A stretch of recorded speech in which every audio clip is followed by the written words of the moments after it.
บายดีท่านผู้ฟังที่เคารพทุกท่านพบกับรายการวิทยุภาคภาษาลาวสถานีวิทยุ FEBC รายการ30นาทีต่อไปนี้หวังว่าจะเป็นประโยชน์ต่อท่านผู้ฟังในการดำเนินชีวิตเมื่อท่านผู้ฟังได้ติดตามรายการนี้ท่านก็จะมีความหวังมีความสุขในการดำเนินชีวิตเชิญท่านผู้ฟังติดตามได้ดังต่อไปนี้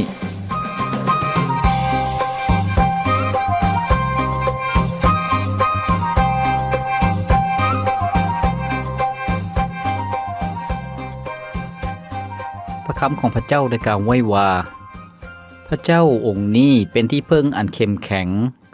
ทรงจัดเตรียมทางอันปลอดภัยให้ข้าน้อยได้พระธรรม2 ซามูเอลบทที่22ข้อที่33สุขสบายดีพ่อแม่พี่น้องท่านผู้ฟังที่เคารพรักทุกท่านพบกันอีกเช่นเคยกับรายการชีวิตนี้อย่างมีความหวังข้าพเจ้าพรประเสริฐผู้ดำเนินรายการยินดีต้อนรับท่านผู้ฟังเข้าสู่รายการของพวกเราซึ่งรายการของพวกเราเป็นรายการที่มีจุดประสงค์เป้าหมายให้กับพี่น้องประชาชนลาวทุกๆท่านได้รับประโพสได้รับแง่คิดได้รับกำลังและได้เรียนรู้สิ่งใหม่ๆท่านผู้ฟังที่เคารพที่ผ่านมารายการของพวกเรานั้นได้นำเสนอให้กับท่านผู้ฟังในหลายๆหัวข้อหลายๆภาคส่วนและรายการของพวกเราได้ออกอากาศทุกๆมื้อท่านผู้ฟังผ่านทั้งวิทยุช็อตเวฟท่านผู้ฟังตอนเช้าและตอนแลงตอนเช้าก็คือ 6:30 ถึง 7:00 นแล้วก็ตอนแลง 18:30 ถึง 19:00 น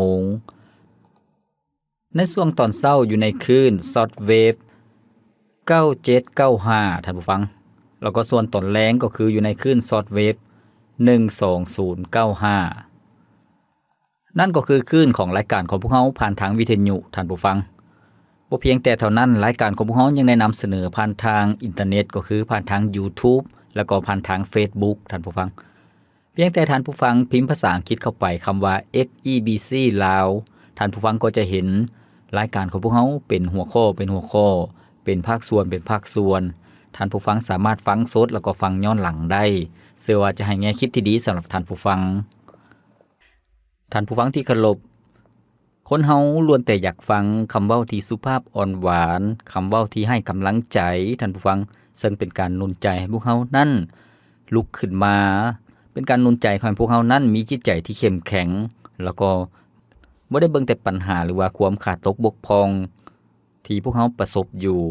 คำหนุนใจที่ดีนั่นจะเฮ็ดให้พวกเฮาสามารถมีชัยชนะเหนือสภาพการได้ท่านผู้ฟังในพระคิดธรรมคัมภีร์ในพระธรรมสุภาษิตบทที่18ข้อที่21ได้บอกว่าคำปากซี้ขาดชีวิตว่าจะอยู่หรือตายแม่นแล้วท่านผู้ฟังความหมายก็คือว่าความเป็นความตายนั่นขึ้นอยู่ที่อำนาจของลิ้นท่านผู้ฟังหากพวกเราใช้คำเว้าที่ดีก็จะเสริมสร้างให้มีความเข้มแข็งมีชีวิตชีวาแต่กงกันข้ามหากพวกเราใช้คำเว้าที่บ่ดีคำเว้าที่เป็นด้านลบคำเว้าที่เยาะเย้ยหรือว่าคำเว้าที่ทำลายก็จะเฮ็ดให้คนที่ได้ยินได้ฟังนั้นท้อถอยใจท่านผู้ฟังหรือว่าถึงขั้นคิดสั้นได้ท่านผู้ฟังที่เคารพนั่นก็คือคำหนุนใจท่านผู้ฟังเป็นสิ่งที่ดีบ่เพียงแต่เท่านั้นชีวิตของพวกเฮาท่านผู้ฟังหากพวกเฮาอยากประสบผลสำเร็จหากพวกเฮาอยากที่จะเอาชนะกับความทุกข์ยากลำบากหรือว่าปัญหาที่พวกเฮากำลังเผชิญอยู่ให้พวกเฮาเป็นคนที่มีระเบียบวินัยเป็นคนที่มุ่งมั่นขยันเพียรท่านผู้ฟังซึ่งเป็นสิ่งที่ดีในพระธรรมสุภาษิตบทที่4ข้อที่13ได้กล่าวไว้ว่าจงจื้อจำเอาไว้เสมอในสิ่งที่เจ้าได้เรียนรู้มาแล้วนั้นการศึกษาคือชีวิตของเจ้า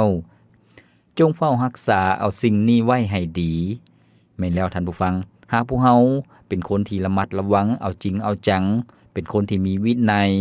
ท่านผู้ฟังชีวิตของพวกเฮานั้นก็จะประสบผลสำเร็จชีวิตของพวกเฮาก็จะมีความปลอดภัยฉะนั้นท่านผู้ฟังที่เคารพมื้อนี้ข้าพเจ้าอยากจะหนุนใจท่านผู้ฟังในหัวข้อที่บอกว่าพลังของคำหนุนใจและการมีระเบียบวินัยซึ่งพวกเฮาจะเรียนรู้นำกันการที่พวกเฮาให้กำลังใจด้วยคำเว้าที่หนุนใจก็จะมีพลังมีฤทธิ์อำนาจแล้วก็การที่พวกเฮาเป็นคนที่มีระเบียบวินัยพวกเฮาก็จะประสบผลสำเร็จท่านผู้ฟังซึ่งเรื่องราวที่ข้าพเจ้าอยากจะยกมาเป็นตัวอย่างให้กับท่านผู้ฟังนั้นเป็นเรื่องราวที่เกิดขึ้นจริงในชีวิตจริงท่านผู้ฟัง หากท่านผู้ฟังที่มักติดตามข่าวกีฬาท่านผู้ฟังจะบ่มีมื้อลืมเรื่องของเด็กหญิงคนหนึ่งท่านผู้ฟังที่นางเกิดมาแล้วก็เป็นคนที่พิการนางชื่อว่าวิลมารูดอฟท่านผู้ฟังวิลมารูดอฟนั่นมีความบกพร่องด้านทางกายก็คือว่าขาของนางนั่นบ่มีแฮงถ้าเป็นภาษาบ้านเฮาก็คือว่าขากำลังเป็นเปี้ยเป็นรอยท่านผู้ฟังขณะที่เอื้อยน้องของนางนั้นพากันแล่นลิ้นอยู่ในสนามหญ้าอย่างม่วนซื่นอย่างเบิกบานม่วนซื่นแต่นางก็ต้องอยู่ในบ้านท่านผู้ฟังนางต้องใส่ปอกขาเล็กท่านผู้ฟังแล้วก็ต้องนั่งอยู่เฉยๆวิลมาบ่สามารถแล่นลิ้นคือกันกับเอื้อยน้องคนอื่นๆได้ท่านผู้ฟังพ่อของนางก็พาไปห้องหมอเพื่อไปฝึกกายภาพบำบัดอยู่เสมอแต่ว่าเบิ่งคือว่าบ่ได้ผลตกมามื้อหนึ่งวิลมาได้ถามพ่อบอกว่าลูกจะมีโอกาสได้แลนลิ้นคือกันกับเด็กน้อยคนอื่นๆหรือบ่พ่อแม่ของนางตอบว่าถ้าลูกเชื่อในพระเจ้าพระองค์ก็จะเฮ็ดให้เกิดขึ้นได้ท่านผู้ฟังนี่ก็คือคำหนุนใจของผู้เป็นพ่อเป็นแม่วิลมารับคำหนุนใจนั้นอย่างจริงจังแล้วก็เริ่มต้นด้วยความเชื่อว่าพระเจ้าทรงสามารถเฮ็ดได้ทุกสิ่งทุกอย่างและจะสามารถเฮ็ดให้นางนั่นย่างได้คือกันกับคนปกติทั่วไปต่อมานางก็เริ่มถอดปอกขาเล็กท่านผู้ฟังโดยบ่ได้ให้ผู้เป็นพ่อเป็นแม่ฮู้เรื่องนี้เลยและก็ขอให้เอื้อยน้องของนางนั่นซอยเหลือในการย่างท่านผู้ฟังในการสู้แขนลาวทั้งสองข้างแล้วก็ให้ลาวค่อยๆย่างไปทุกๆมื้อนางจะเฮ็ดแนวนั้นโดยการฝึกย่างอย่างมีระเบียบวินัยท่านผู้ฟังย่างเอาใจใส่อย่างขยันขันแข็งโดยอาศัยคำหนุนใจจากเอื้อยน้องของนางท่านผู้ฟังเอื้อยน้องของนางก็ให้กำลังใจนางทุกๆมื้อแล้วก็ท่านผู้ฟังที่เคารพเมื่อมาถึงวันเกิดครบรอบ12 ปีของนางพ่อแม่ของนางก็พาไปหาหมอตามปกติแต่ว่ามื้อนั้นทุกคนต้องแปลกประหลาดใจท่านผู้ฟังทุกคนตกใจหลายเพราะว่าได้เห็นวิลมานั่นถอดปอกขาเล็กของนางแล้วก็ย่างไปหาหมอที่กำลังกวดอยู่นั่นท่านผู้ฟังบ่มีผู้ใดจูงแขนหรือว่าโจมแขนแล้วย่างไปหาหมอก็เห็นแล้วก็มีความแปลกประหลาดใจท่านผู้ฟังดังนั้นด้วยความตั้งใจของวิลมานางได้มีความฝันก็คือว่านางอยากเป็นนักกีฬาบ่านบ่วงให้ได้ท่านผู้ฟังทั้งที่ตนเองหากันย่างได้ดังนั้นโดยความเชื่อมั่นแล้วก็ด้วยความกล้าหาญวิลมาจึงได้สมัครเข้าร่วมทีมบ่านบ่วงของโรงเรียนพร้อมกับเอื้อยของนางท่านผู้ฟังแต่ว่าครูฝึกบ่านบ่วงนั้นได้เลือกเอาเอื้อยของลาวคนเดียวโดยครูฝึกบอกว่าวิลมานั้นบ่มีความสามารถพอที่จะเล่นกีฬาประเภทนี้ได้แต่ว่าผู้เป็นพ่อของวิลมาได้บอกว่าลูกสาวทั้งสองของพวกเขานั้นสมัครเป็นนักกีฬาทั้งคู่ถ้าครูฝึกจะรับเอาเอื้อยก็ต้องรับเอาผู้เป็นน้องด้วยอันนี้คือพ่อของนางบอกในที่สุดครูฝึกก็ต้องรับเอาวิลมาด้วยความรู้สึกฝืนใจท่านผู้ฟังครูฝึกได้อนุญาตให้วิลมาเข้าร่วมในการฝึกซ้อมแล้วก็ให้นุ่งเครื่องแบบของนักกีฬาสุดเก่าตลอดบ่ได้เปลี่ยนท่านผู้ฟังแต่ว่าวิลมาได้เข้าหาครูฝึกโดยการขอร้องว่าถ้าหากครูสอนขน้อยในเวลาที่พิเศษประมาณ10 นาทีต่อมื้อขน้อยสัญญาว่าจะเป็นนักกีฬาระดับโลกให้ได้เลยครูฝึกก็เลยหัวขวัญแต่ว่าครูฝึกนั่นก็เห็นว่านางนั่นมีความจริงจังหลายมีความตั้งใจมีความมั่นใจหลายโดยความบ่เต็มใจปานใดครูฝึกก็เลยตกลงที่จะเปิดโอกาสให้วิลมาได้ลิ้นกับหมู่ 2-3 คนท่านผู้ฟังแล้วก็เด็กชายอีก 2-3 คนท่านผู้ฟังที่เคารพและอีกบ่ดลด้วยความตั้งใจแล้วก็การมีระเบียบวินัยของวิลมานั่นก็ได้ประสบผลสำเร็จนางได้กลายเป็นนักกีฬาที่มีฝีมือคนหนึ่งของทีมบ่านบ่วงของโรงเรียนท่านผู้ฟังในขณะที่วิลมากำลังเข้าแข่งขันกีฬาบ่านบ่วงระดับแขวงกรรมการคนหนึ่งก็ได้สังเกตเห็นว่าความสามารถของนางนั้นมีท่านผู้ฟังและได้ถามวิลมาว่าเจ้าเคยแล่นแข่งขันบ่วิลมาตอบว่าบ่เคยกรรมการคนนั้นเป็นครูฝึกของทีมนักแล่นระดับโลกท่านผู้ฟัง แล้วก็เลยหนุนใจวิลมาให้ลองเบิงมาฝึกซ้อมลองเบิงดังนั้นวิลมาจึงได้สมัครเป็นนักกีฬาแล่นแข่งขันด้วยความเป็นนักสู้ในที่สุดวิลมาก็ได้แสดงความสามารถของนางท่านผู้ฟังแล้วก็ได้กลายเป็นนักกีฬาแล่นแข่งระดับแขวงท่านผู้ฟังเมื่ออายุได้16ปี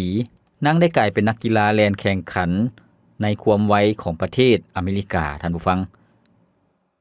เวลานั้นปี1956และได้แข่งขันใน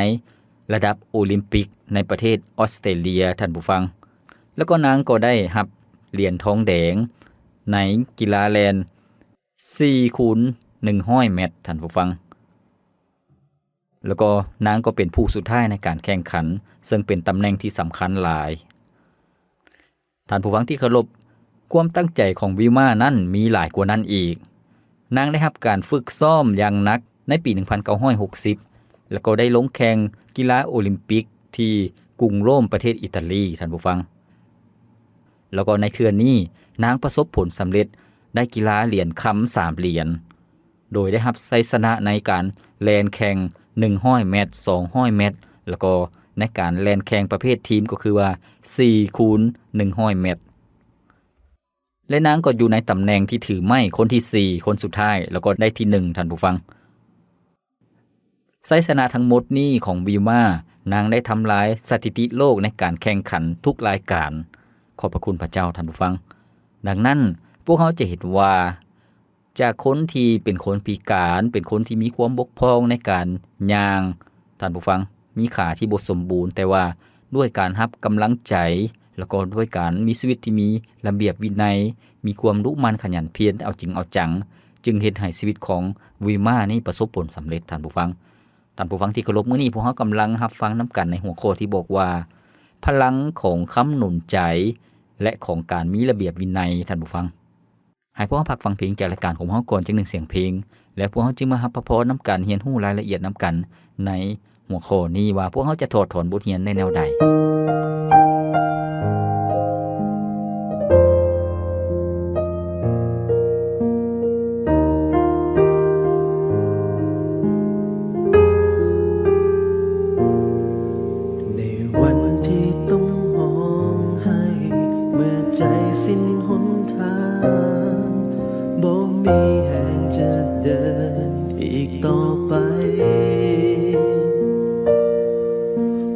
เจ้าเป็นทุกคำตอบและทรงอยู่บ่ไกล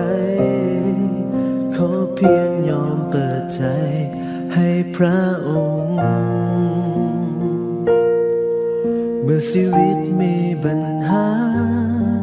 เมื่อพายุโถมเข้าใส่ความหวังทั้งหัวใจ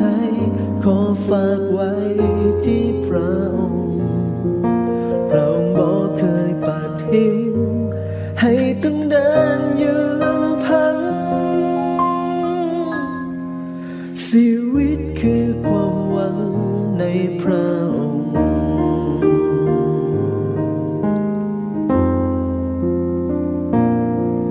ในวันที่สิ้นหน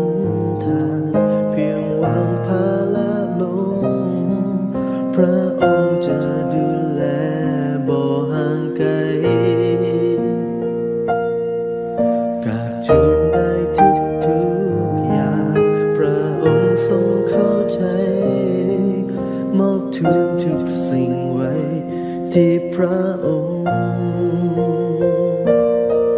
เมื่อชีวิตมีปัญหาเมื่อพายุโถมเข้าใส่ความหวังทั้งหัวใจขอฝากไว้ที่พระองค์พระองค์บ่เคยปาทิ้งให้ต้องเดินอยู่ลำพังชีวิตคือความหวังในพระองค์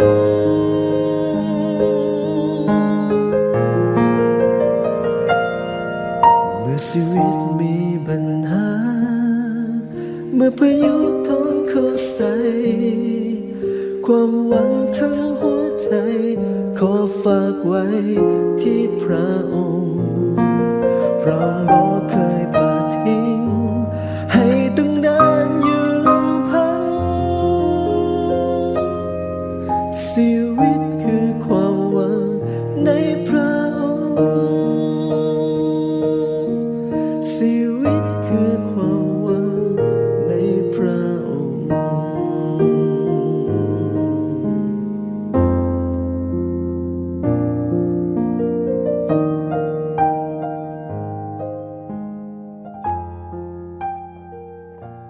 แม้แล้วชีวิตของพวกเรานั้นมีความหวังในองค์พระผู้เป็นเจ้า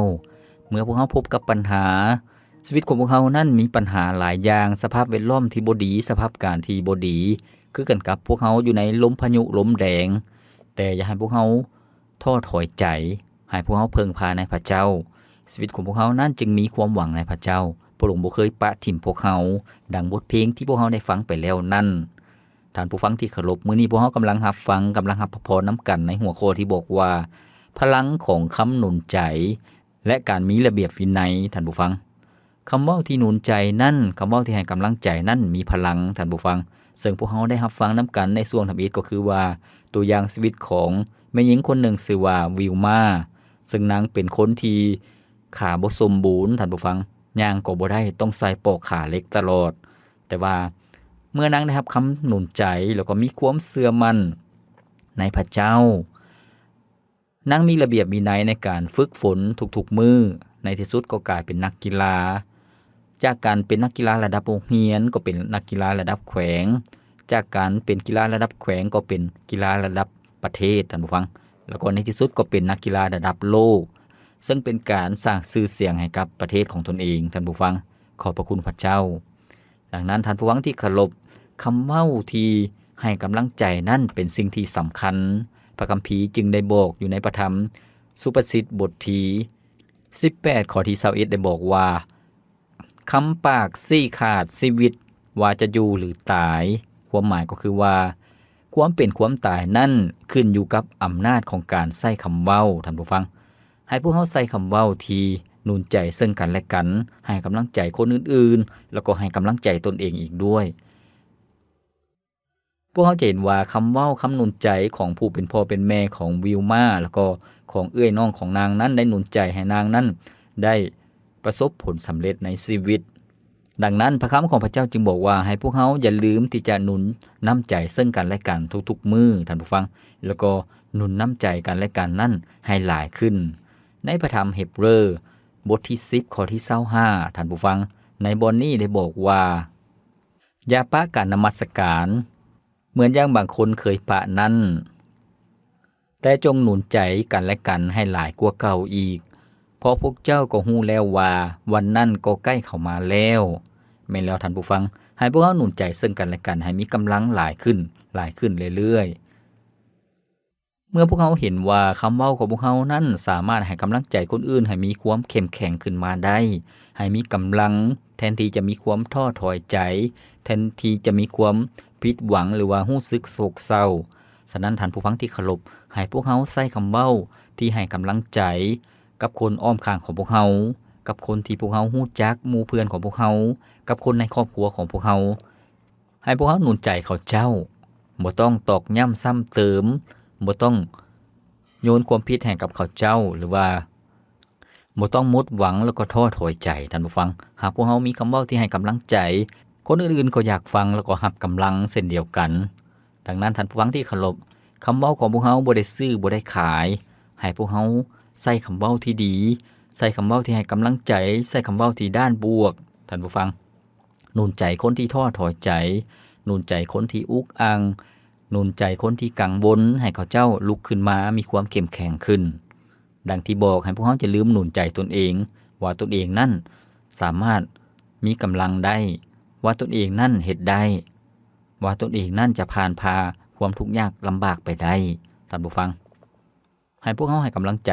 คนอื่นๆแล้วก็ให้กำลังใจตนเองเสมอบ่เพียงแต่เท่านั้นท่านผู้ฟังที่เคารพให้พวกเขาเป็นคนที่มีระเบียบวินัยคือกันกับนางวิลมารูดอฟนั่นที่พวกเขาได้ฟังไปก็คือว่าชีวิตของนางนั้นก็ประสบผลสำเร็จที่ดีเลิศท่านผู้ฟังขอพระเจ้าซอยพวกเขาให้เป็นคนที่มีระเบียบวินัยเป็นคนที่มีความมุ่งมั่นขยันเพียรเอาจริงเอาจังในทุกๆด้านของชีวิตของพวกเขาท่านผู้ฟังบ่ว่าด้านใดก็แล้วแต่ด้านการเรียน หรือว่าด้านการเฮ็ดเวียกเฮ็ดงาน ด้านการใช้ชีวิตในครอบครัวในสังคมบ่ว่าจะเป็นหมู่เพื่อนของพวกเฮาท่านผู้ฟังทุกๆด้านให้พวกเฮาเป็นคนที่มีระเบียบวินัยความสำเร็จจะบ่ไกลจากชีวิตของพวกเฮาท่านผู้ฟังเพราะว่าโดยกำลังของพระเจ้าโดยความช่วยเหลือที่มาจากพระเจ้าโดยอำนาจที่บ่จำกัดของพระเจ้าพระองค์จะทรงซอยพวกเฮาท่านผู้ฟังให้สามารถเปลี่ยนแปลงชีวิตจากชีวิตที่มีความอ่อนแอชีวิตที่เฮ็ดหยังบ่ได้พระเจ้าจะทรงเปลี่ยนให้พวกเฮามีชีวิตที่มีความเข้มแข็งมีความกล้าหาญท่านผู้ฟังขอให้ชีวิตของพวกเฮานั้นเป็นไปตามน้ำพระทัยของพระเจ้าแม่นแล้วน้ำพระทัยของพระเจ้านั้นพระองค์บ่ได้ปรารถนาให้พวกเฮาเป็นคนที่ตกต่ำพระเจ้าบ่ได้ปรารถนาให้พวกเฮานั้นเป็นคนที่ท้อถอยใจพระเจ้าบ่ได้ปรารถนาให้พวกเฮานั้นเป็นคนล้มเหลวพระเจ้าบ่ได้ปรารถนาให้พวกเฮาเป็นคนที่พ่ายแพ้ในทุกๆด้านแต่พระเจ้าทรงปรารถนาให้พวกเฮานั้นเป็นคนที่ประสบผลสำเร็จในชีวิตในหน้าที่เวียกงานในธุรกิจต่างๆในการค้าขายพระเจ้าทรงปรารถนาให้พวกเฮานั้นมีความเจริญรุ่งเรืองพระเจ้าทรงปรารถนาให้พวกเฮานั้นมีชีวิตที่มีชัยชนะเหนือความอ่อนแอเหนือสภาพการความทุกข์ยากลำบากอาเมนท่านผู้ฟังพระเจ้าทรงมีน้ำพระทัยที่ดีสำหรับชีวิตของพวกเฮาดังนั้นมื้อนี้ท่านผู้ฟังได้หนุนใจตนเองหรือยังท่านผู้ฟังได้หนุนใจคนอื่นๆแล้วหรือยังว่าให้เขาเจ้ามีความเข้มแข็งมีกำลังขึ้นท่านผู้ฟังแล้วก็ในมื้อนี้ท่านผู้ฟังมีชีวิตที่มีระเบียบวินัยส่วนตัวหลายน้อยปานใดท่านผู้ฟังให้ท่านผู้ฟังที่จะเป็นคนที่มีชีวิตในการมีระเบียบวินัยชีวิตของเฮาสามารถตั้งระเบียบวินัยได้ในการเข้าเฝ้านมัสการพระเจ้าทุกๆมื้อในการอ่านพระคิดธรรมคัมภีร์แล้วก็เชื่อในพระคำของพระเจ้าแล้วก็ประพฤติตามให้พวกเฮามีระเบียบวินัยในการอธิษฐานเพิ่งพาพระเจ้าในทุกๆเรื่องราวทุกๆหัวข้อท่านผู้ฟังให้พวกเฮาเป็นคนที่มีระเบียบวินัยในการเฮ็ดเวียกในหน้าที่รับผิดชอบของพวกเฮาให้พวกเฮาตั้งเป้าหมายว่าสิ่งที่พวกเฮาเฮ็ดสิ่งที่พวกเฮาจับสิ่งที่พวกเฮาบ่ายทุกอย่างนั้นให้เฮ็ดให้ดีที่สุดเป็นการถวายเกียรติแด่พระเจ้าท่านผู้ฟังที่เคารพหากท่านผู้ฟังตั้งเป้าหมายแบบนี้ผลออกมาก็จะเป็นที่พึงพอใจผลที่ได้รับก็จะเป็นสิ่งที่ดีท่านผู้ฟังเรื่องที่ดีก็จะเกิดขึ้นผลสำเร็จก็จะเกิดขึ้นในชีวิตของพวกเฮาแต่กงกันข้ามหากพวกเฮาเป็นคนที่บ่มีระเบียบวินัยเป็นคนที่ขี้คร้านมักง่ายสับสนวุ่นวายไปหมดท่านผู้ฟังชีวิตของพวกเฮาก็จะห่างไกลจากความสำเร็จดังนั้นขอพระเจ้าซอยพี่น้องท่านผู้ฟังทุกๆท่านที่จะเปิดใจต่อพระเจ้าท่านผู้ฟังทั้ง2ด้านก็คือว่า1ในด้านการใช้คำเว้าที่หนุนใจคำเว้าที่ดีคำเว้าที่ให้กำลังใจให้กับคนอื่นๆให้กับตนเองอีกด้วยแล้วก็สิ่งที่2ก็คือว่าให้พระเจ้าทรงซอยเหลือพวกเขาจะเป็นคนที่มีระเบียบวินัยในชีวิตเป็นคนที่ดุมันขยันเพียรเอาจริงเอาจังท่านผู้ฟังเพื่อจะพัฒนาชีวิตของพวกเขานั้นให้ก้าวเดินไปให้ดำเนินชีวิตไปตามน้ำพระทัยของพระเจ้าและชีวิตของพวกเขานั้นก็จะเกิดผลอย่างแน่นอนท่านผู้ฟังอาเมนขอบพระคุณพระเจ้าเมื่อชีวิตของพวกเขาตั้งอยู่ถึงพื้นฐานในชีวิตที่ยำเกรงพระเจ้าเพิ่งพาพระเจ้าความสำเร็จก็จะบ่อยู่ไกลชีวิตของพวกเขาก็จะได้สัมผัสได้ซื่นสมกับความสำเร็จในชีวิตของพวกเขาคือกันกับแม่หญิงคนนั้นที่ชื่อว่าวิลมารูดอฟท่านผู้ฟังขอบพระคุณพระเจ้าข้าพเจ้าหวังอย่างยิ่งว่าหัวข้อที่ท่านผู้ฟังได้รับฟังในมื้อนี้ท่านผู้ฟังจะเห็นว่าพลังหรือว่าอำนาจของคำหนุนใจนั่นเป็นสิ่งที่สำคัญพลังและอำนาจของการมีชีวิตที่มีระเบียบวินัยนั่นเป็นสิ่งที่สำคัญเป็นสิ่งที่สามารถกระตุกสุกโยชีวิตของพวกเขานั่นให้ไปถึงเส้นชัยได้ขอบพระคุณพระเจ้า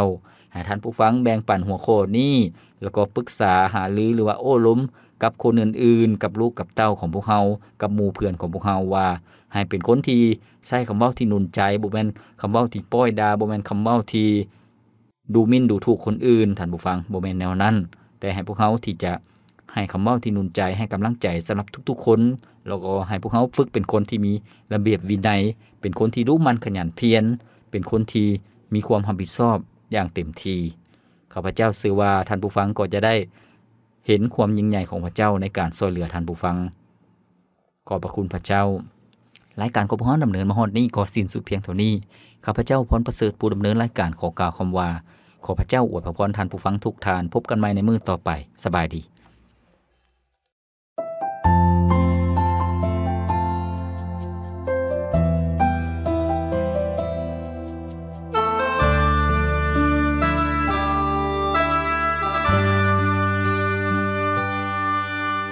บ่ควรที่ชายผู้นี้จะอยู่คนเดียวให้เหงาเฮาจะสร้างผู้ซอยให้เขาให้มาอยู่เคียงกายจากกระดูกข้างซ้ายของผู้ชายให้กลายมาเป็นหญิงสร้างผู้ชายผู้หญิงให้มาครองคู่กัน เฮาต่างถูกสร้างมาเพื่อเป็นของกันเท่านั้นเฮาต่างรอคอยซึ่งกันรอวันจะได้พบเส้นทางหักที่มาบรรจงกลับมาพบได้บอกหักกัน จะอยู่ข้างทางจะทุกคืนวันตลอดไป นับจากนี้บ่เป็นสองต่อไปเฮาจะกลายเป็นหนึ่งเดียวกัน เป็นคู่ชีวิตเป็นคู่ร่วมคิดบ่มีใครมาแยกเฮาได้ มีพระเจ้าที่ล้อมเป็นหนึ่งหักสองเฮาจะยืนยาวมันจะทุกข์จะยากไม่ลำบากก็บ่หวั่นอยู่ข้างกันเพราะมีพระเจ้าอยู่ข้างเฮา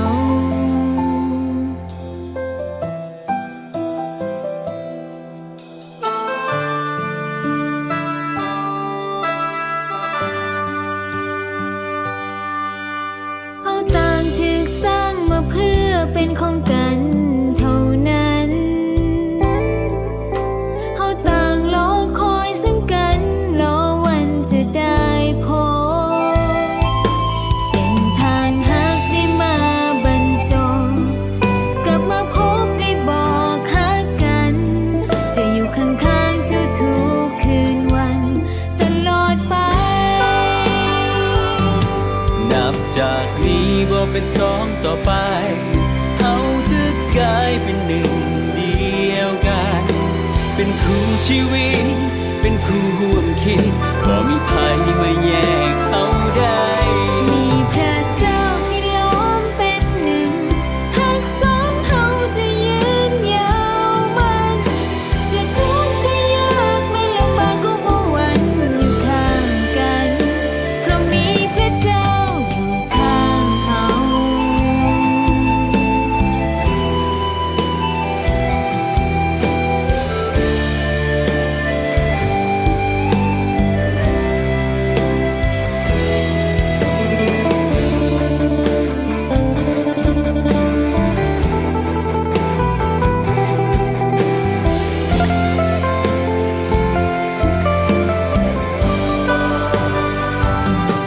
นับจากนี้บ่เป็นสองต่อไป เฮาจะกลายเป็นหนึ่งเดียวกัน เป็นคู่ชีวิต เป็นคู่ร่วมคิด บ่มีภัยมาแยกเขาได้ มีพระเจ้าที่ล้อมเป็นหนึ่งหักสองเฮาจะยืนยาวมันจะทุกข์จะยากไม่ลำบากก็บ่หวั่นอยู่ข้างกันเพราะมีพระเจ้า นับจากนี้บ่เป็นสองต่อไปเฮาจะกลายเป็นหนึ่งเดียวกัน เป็นคู่ชีวิตเป็นคู่ร่วมคิด บ่มีภัยมาแยกเขาได้ มีพระเจ้า เจ้าที่ล้อมเป็นหนึ่งหักสองเฮาจะยืนยาวมัน จะทุกข์จะยากไม่ลำบากก็บ่หวั่นอยู่ข้างกันเพราะมีพระเจ้าอยู่ข้างเฮาจะทุกข์จะยากไม่ล